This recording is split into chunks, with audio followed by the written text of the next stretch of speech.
So Tulsi Gabbard has been getting some pushback on her previous stances on gay marriage. Um, Again, it wasn't until about 5 minutes ago that the whole country was against gay marriage, and now, in about the blink of an eye, um, politically speaking, the whole country has switched, and everybody's for gay marriage, and so is Tulsi Gabbard. By the way, the last 6 years. Well, the last 6 years of her 6 years in Congress have been all helping, doing good work for the LGBT. She's also been endorsed by the biggest LGBT organization in the world, or she's given 100% rating. And so she said. So today, here's what Glenn Greenwald said today. He says, because she tweeted out a video today of herself because she's catching flack for this. And he says, here's Tulsi Gabbard apologizing. Now, remember, Glenn Greenwald is gay. He's gay. So here's Tulsi Gabbard apologizing for and explaining her prior anti-LGBT statements and explaining how she's evolved. Everyone can decide for themselves, but I'd love to hear from those who have forgiven Barack Obama, who said God is in the mix, who have forgiven the Clintons for the Defense of Marriage Act, and who have forgiven Joyanne Reed.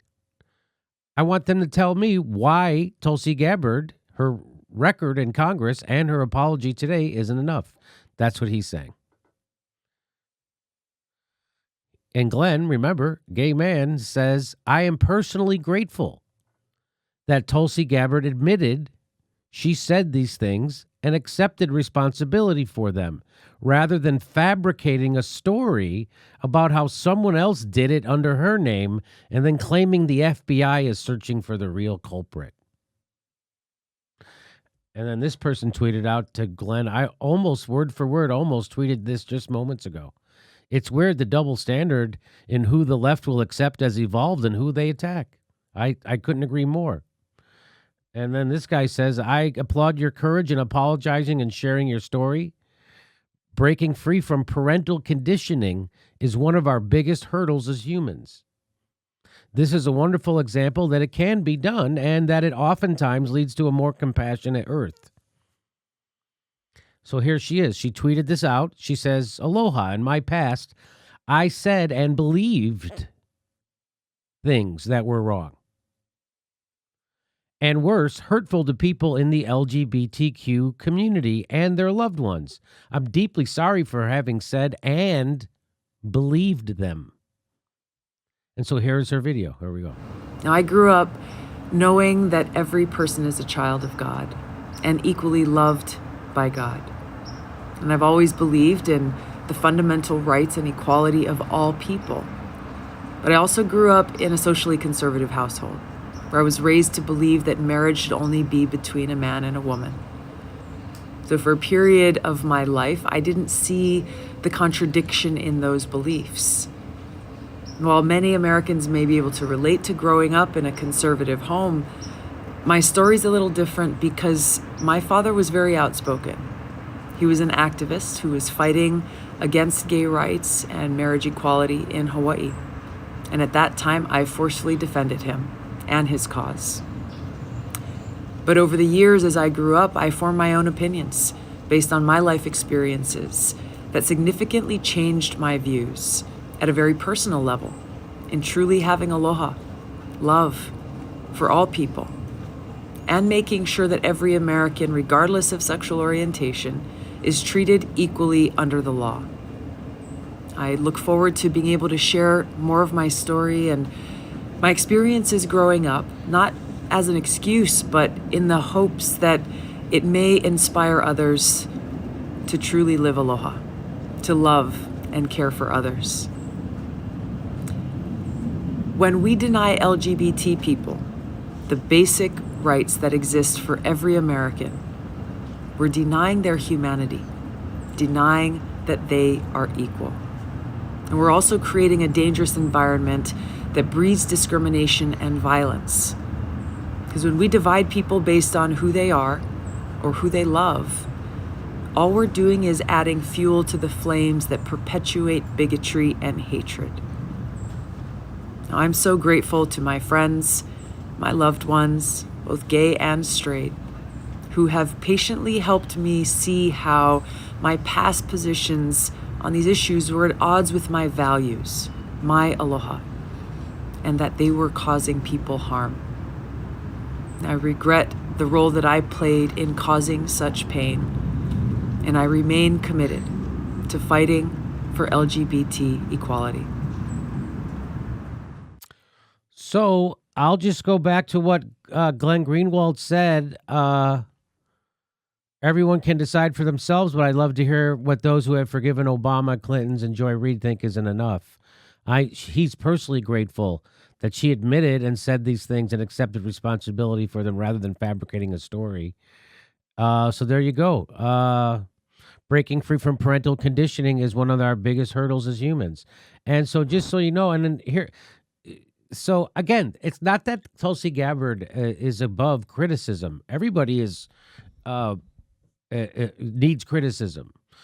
But what I just don't want the neocons, the neoliberals, the corporatists, and the Clintonites, piling on and concern trolling or Tulsi Gabbard when the candidates they have supported in the past have had similar views or worse. So again, here's Max Blumenthal. He says the neocon and the left liberal interventionists freak out over the only presidential candidate who has forcefully defied the bipartisan foreign policy consensus is just beginning. So it's just beginning. So this is the Human Rights Campaign. They build themselves as the largest LGBTQ advocacy group in the world. And they score everybody in Congress. And here's the score they gave to Tulsi Gabbard, 100%. So, yes, she was against gay marriage. She had some bad beliefs, and she changed those views. And 37. She's 37. And the whole time she's been in Congress, she's been advocating for the LGBT community. Like, for instance, she signed the Supreme Court amicus on marriage equality, supporting the repeal of DOMA in 2013.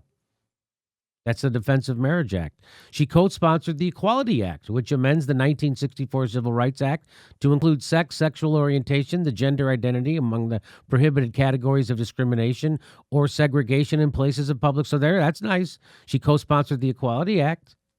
She also co-sponsored the Fair Housing and Credit legislation, advocating for an end to the bullying of LGBT children in schools.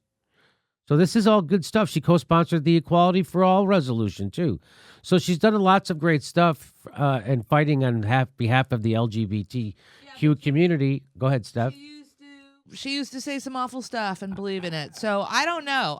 Can a person really change? Again. Can you really judge somebody by their... I know my own personal story is that as recent as 2010 or 2011, I used to make jokes about the transgendered community. I didn't know better.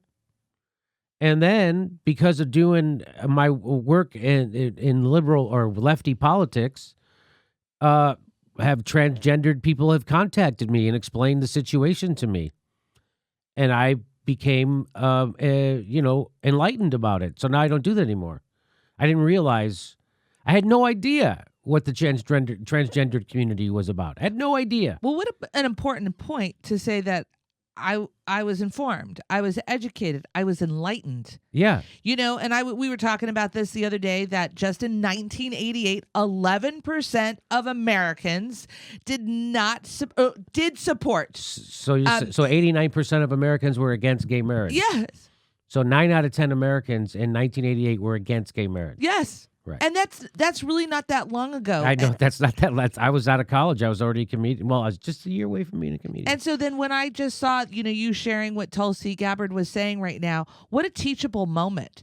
How dignified that she was able to respond in such a compassionate way that wasn't dismissing what she had said or done in the past, actually taking ownership and talking about her journey. Yeah, she actually That's a leader. I agree. That's a leader, and that's someone saying I had wrong beliefs. That's fantastic. That's the same thing with Cenk Uygur.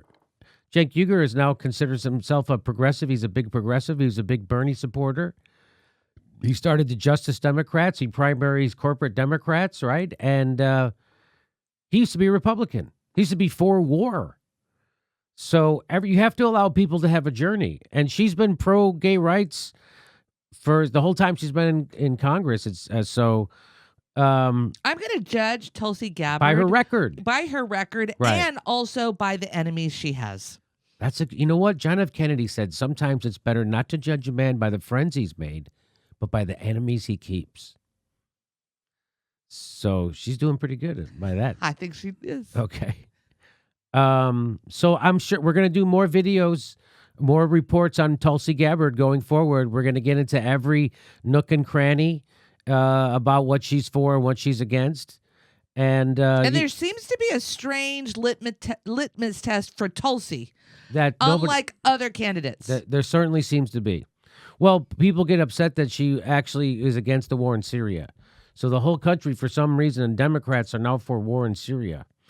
So she's against that, and because she met with Assad. That's the thing they smear her with. But in case you didn't know, Nancy Pelosi also met with the Syrian leader Bashar al-Assad. And you look, but Jimmy, maybe that was when it was okay to do that. Oh, really? Pelosi shrugs off Bush's criticism and meets with Assad.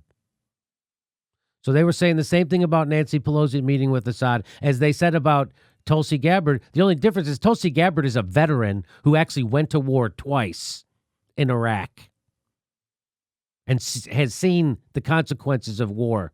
And that's why, baby, she wanted to go to Syria and see for herself, which she did. And son of a gun, Nancy Pelosi did the same goddamn thing. And she took heat for it.